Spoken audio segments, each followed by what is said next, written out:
On avait déjà vu ceci tout à l'heure, mais ça nous intéresse pas forcément à ce moment-là, parce que j'ai voulu étendre un peu à l'international, mais aujourd'hui on est africano-africain, si vous me permettez l'expression. L'importance donc des réseaux sociaux dans la sensibilisation à la transplantation, évidemment, les réseaux sociaux jouent un rôle clé pour sensibiliser à des sujets de santé méconnus, comme la transplantation d'organes, évidemment. L'objectif en utilisant les réseaux sociaux, c'est de vulgariser la thématique. Quand on parle de transplantation d'organes, ce n'est pas une expression que tout le monde va saisir de façon absolument naturelle. D'accord ? On a besoin de faire ce passage de l'espace complexe à la terminologie un peu plus simple d'accès. Et c'est là que vont intervenir les réseaux sociaux. Ils vont nous permettre d'informer et de mobiliser les communautés sur des enjeux cruciaux, parce qu'on va vulgariser, on va simplifier le message et utiliser tous les outils qui sont à notre disposition sur les réseaux pour transmettre le message. Donc évidemment, il faut mobiliser les jeunes. Parce que qui est-ce qui a le plus de mal à percevoir ce message, qui est celui de la transplantation d'organes? Ce sont les jeunes.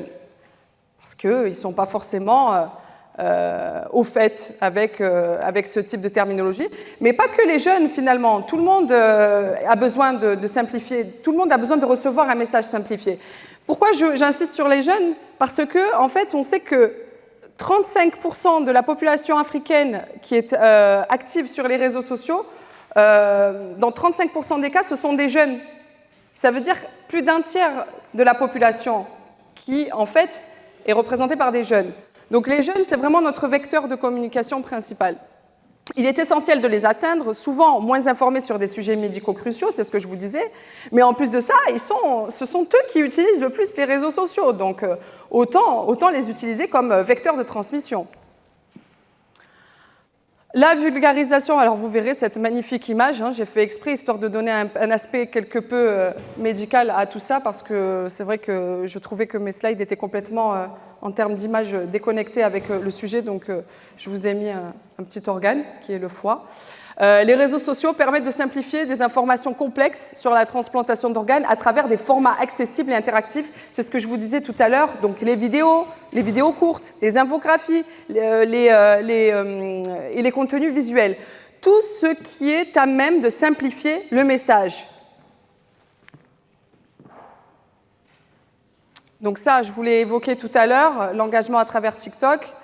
La portée virale des contenus sur les réseaux sociaux permet une diffusion massive de messages éducatifs. Cette diffusion aide à sensibiliser un large public sur des enjeux cruciaux comme le don d'organes et la transplantation. En fait, ce qui est intéressant avec les supports de communication comme les vidéos, les contenus visuels, les discussions, les débats, etc., c'est qu'ils nous permettent en fait d'avoir un message simplifié, mais surtout, ce qu'ils nous permettent, c'est d'accéder à un mot qui s'appelle la projection.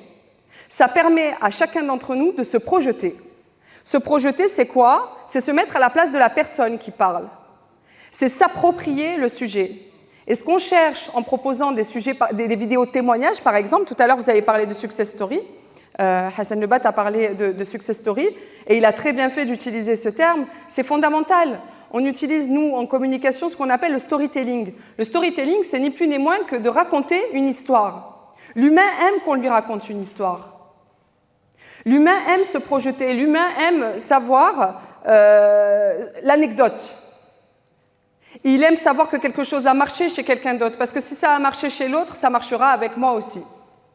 Donc favoriser ce type d'outil nous facilitera le message, en tout cas la transmission du message, et nous permettra d'accéder à une strate éducative, ludique, pédagogique. Vous y mettrez ce que vous voudrez. Évidemment, je viens de vous parler des témoignages. Les témoignages de receveurs d'organes jouent évidemment un rôle fondamental dans la rééducation des craintes et la stigmatisation autour de la transplantation. Donc, partager ces histoires humaines, créer un lien émotionnel puissant et sensibilise d'autres à l'importance du don. Et oui, parce que quand on raconte des histoires, on touche le cœur. On touche le cœur, on touche la sensibilité de chacun. Et quand on touche le cœur et la sensibilité de chacun, eh bien, on a l'attention. des gens. Et quand on a l'attention des gens, on crée un sentier cérébral qui nous permet de transmettre le message. Évidemment, vous avez tous connu la campagne de prévention coronavirus. Les campagnes de prévention menées sur les réseaux sociaux sont essentielles pour informer le public sur la transplantation d'organes en utilisant des formats adaptés aux jeunes. Ces campagnes peuvent inclure des défis viraux ou des séries éducatives pour attirer l'attention sur le sujet. Tout ça pour vous dire que le champ est large, qu'on a une infinité de supports de communication qu'on peut utiliser aujourd'hui. Et avec l'arrivée de l'intelligence artificielle, on est d'autant plus facilité. Et je crois... Ah non, ah oui, il faut briser les tabous grâce aux voix communautaires. Oui, évidemment, vous savez, chaque pays a ses traditions. Et qui dit tradition, parfois dit frein, parfois dit mentalité sclérosée, parfois dit a priori, préjugé, etc. Je vous passerai la liste des synonymes. Et donc, grâce aux réseaux sociaux, on a aujourd'hui la capacité d'aller au-delà de ces freins culturels.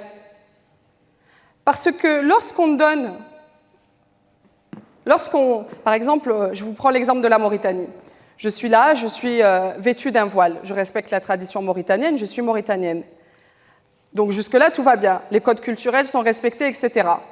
Si une Mauritanienne me voit en train de discuter du don d'organes, en me voyant habillée comme ça sur les réseaux sociaux, elle va dire « Ah, ben celle-là, elle est comme moi, elle est mauritanienne, les codes culturels sont respectés, mais elle parle d'un sujet que je ne connais pas et pour lequel on m'a toujours dit « Non, non, c'est pas bon ». Et le fait d'être dans ce cadre culturel, de pouvoir lier le cadre culturel aux réseaux sociaux, me permet d'ouvrir une porte que je ne peux pas forcément ouvrir dans d'autres secteurs de la société qui, eux, sont déjà quadrillés. Les réseaux sociaux me permettent de lever les barrières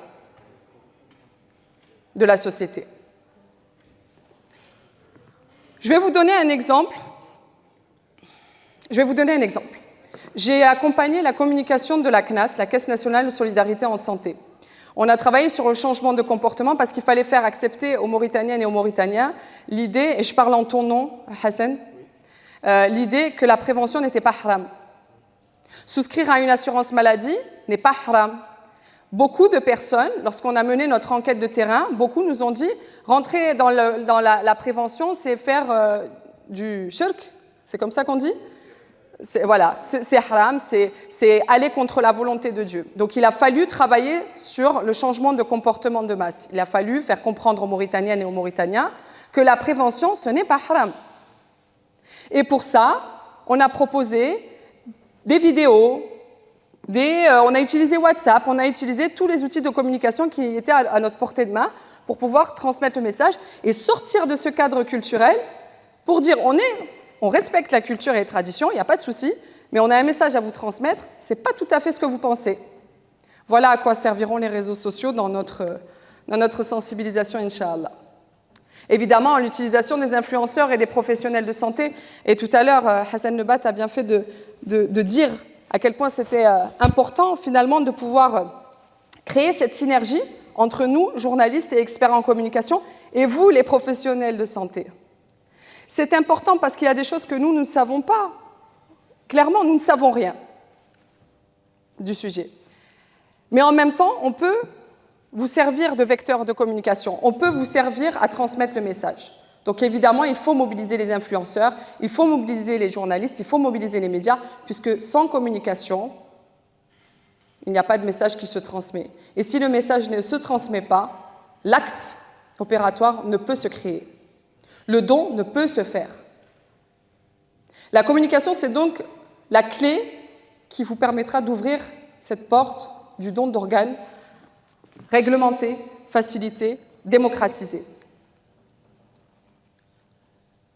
Je vous ai déjà parlé du storytelling tout à l'heure, la dimension humaine aussi.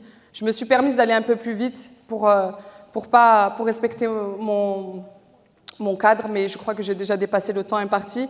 La communication multilingue, évidemment, encore une fois, Hassan Nebat, éminent journaliste mauritanien qui connaît très bien le terrain mauritanien, nous a dit la Mauritanie compte plusieurs ethnies, alors plusieurs plusieurs langues. Enfin, la Mauritanie n'est pas arabe, c'est ce que mon collègue a dit. Et il a dit ça parce qu'effectivement, ici, on compte, rien qu'en Mauritanie, 4 langues nationales, qui sont donc la Hassaniya, le Wolof, le Pulaar, le Soninké. Et je crois qu'il y a un peu de Bambara aussi, si on étire un petit peu les choses. Mais en Afrique, il y en a encore plus des dialectes. Si on étend au continent africain, évidemment, il y a encore plus de dialectes. Mais dans chaque langue aussi, il y a la communication générationnelle. La communication femme-homme. On ne parle pas à un homme comme on parle à une femme, on ne parle pas à un jeune comme on parle à un plus vieux, etc., etc. Donc, grâce aux réseaux sociaux, je suis totalement capable d'être flexible sur ces différents points linguistiques et d'adopter le langage parfait pour mon interlocuteur.